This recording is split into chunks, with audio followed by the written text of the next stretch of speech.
आज की कथा में आपका स्वागत है। आज की कथा में मैं आपको भगवती तुलसी की कथा सुनाऊंगी। एक बार देवराज इंद्र देवगुरु बृहस्पति के साथ भगवान शिव का दर्शन करने के लिए कैलाश गए। महादेव ने दोनों की परीक्षा लेनी चाहिए, इसीलिए रूप बदलकर अवधूत बन गए। उनके शरीर पर कोई वस्त्र न था। उनका शरीर जलती हुई अग्नि के समान धधक रहा था और अत्यंत भयंकर नजर आते थे। अवधूत दोनों के रास्ते में खड़े हो गए। इंद्र ने एक विचित्र पुरुष को रास्ते में खड़े देखा तो चौंक गए। इंद्र को देवराज होने का गर्व होने लगा। उन्होंने उस भयंकर पुरुष से पूछा, तुम कौन हो? भगवान शिव अभी कैलाश पर विराज रहे हैं या कहीं भ्रमण पर गए हैं? मैं उनके दर्शन के लिए आया हूँ। इंद्र ने कई प्रश्न किए, लेकिन वह पुरुष योगियों के समान मौन ही रहे। इंद्र को लगा कि एक साधारण प्राणी उनका अपमान कर रहा है। उनके मन में देवराज होने का अहंकार उपजा, जो क्रोध में बदल गया। इंद्र ने कहा, मेरे बराबर अनुरोध पर तू कुछ नहीं बोलकर मेरा अपमान कर रहा है। मैं तुझे अभी दंड देता हूँ। ऐसा कहकर इंद्र ने वज्र उठा लिया। भगवान शिव ने वज्र को उसी समय स्तंभित यानी जड़ से उखाड़ दिया।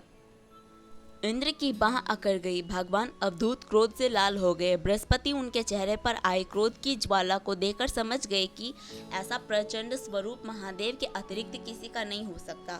बृहस्पति शिव स्तुति गाने लगे। उन्होंने इंद्र को भी महादेव के चरणों में लेटा दिया और बोले, प्रभु इंद्र, आपके चरणों में पड़े हैं, आपके शरणगत हैं। आपके लालट में प्रकट अग्नि इन्हें जलाने को बढ़ रही है। हम शरणागतों की रक्षा करें। बृहस्पति ने विनती की, प्रभु भक्तों पर आपकी दया कृपा बरसाती है। आप भक्त वत्सल और सर्वसमर्थ हैं। आप इस तेज को कहीं और स्थान दे दीजिए ताकि इंद्र के प्राणों की रक्षा हो सके। भगवान रुद्र ने कहा, बृहस्पति, मैं तुम पर बहुत प्रसन्न हूँ। इंद्र को जीवन दान देने के कारण तुम्हारा नाम एक जीव भी होगा। मेरे तीसरे नेत्र से प्रकट इस अग्नि का ताप देवता सहन नहीं कर सकते, इसीलिए मैं इसको एक बहुत दूर छोड़ दूंगा।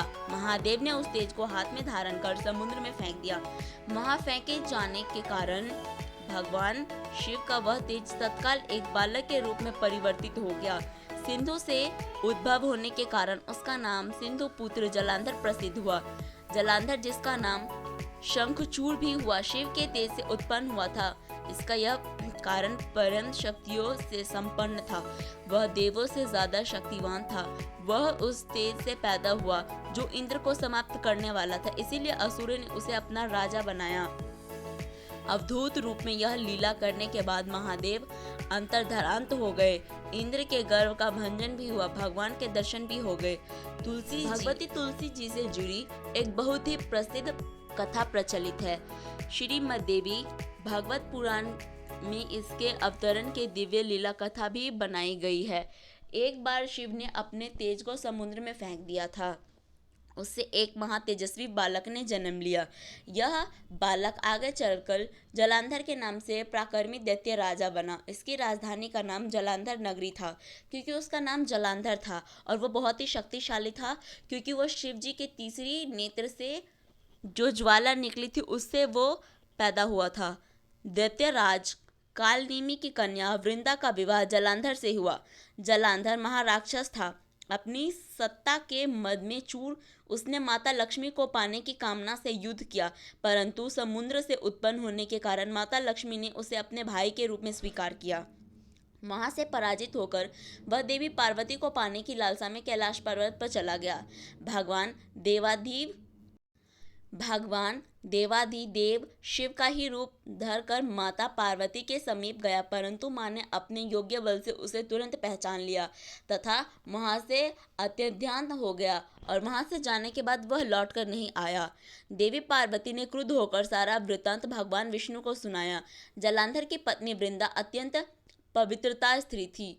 उसी के पवित्र धर्म की शक्ति से जलांधर न तो मारा जाता और न ही पराजित होता, क्योंकि उसकी पत्नी भगवान की बहुत पूजा करती थी और उसे वरदान था कि जब तक उसकी पत्नी भगवानों की पूजा करेगी वह उसकी उम्र बढ़ाएगी उसके पति की। पतिव्रता धर्म कह सकते हैं।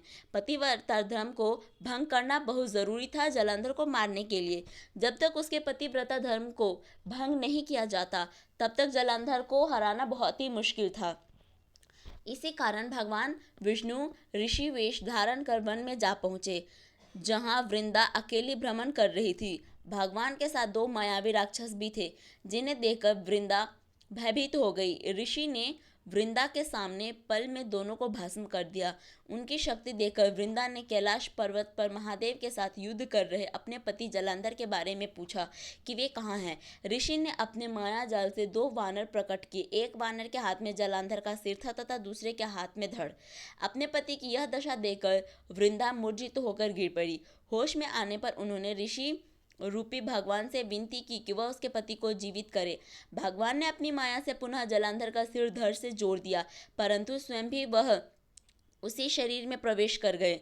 वृंदा को इस छल का जरा भी आभास नहीं हुआ कि उसके साथ क्या हो रहा है। जो उसका पति जीवित हो गया है, उसके शरीर में अब भगवान विष्णु जी का भी अंश है। अब जलंधर बने भगवान के साथ वृंदा पतिव्रता का व्यवहार करने लगी, जिससे उसका संततित्व भंग हो गया, यानी कि उसका पतिव्रता धर्म भंग हो गया।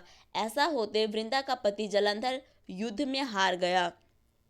इस सारी लीला का जब वंदा को पता चला तो उसने क्रुद्ध होकर भगवान विष्णु को शीला होने का श्राप दे दिया तथा स्वयं सती हो गई। सती होने का मतलब है कि आग में कूद गई, और उसने आग में कूदकर अपनी जान दे दी, क्योंकि उसके पति के साथ और उसके साथ छल हुआ था।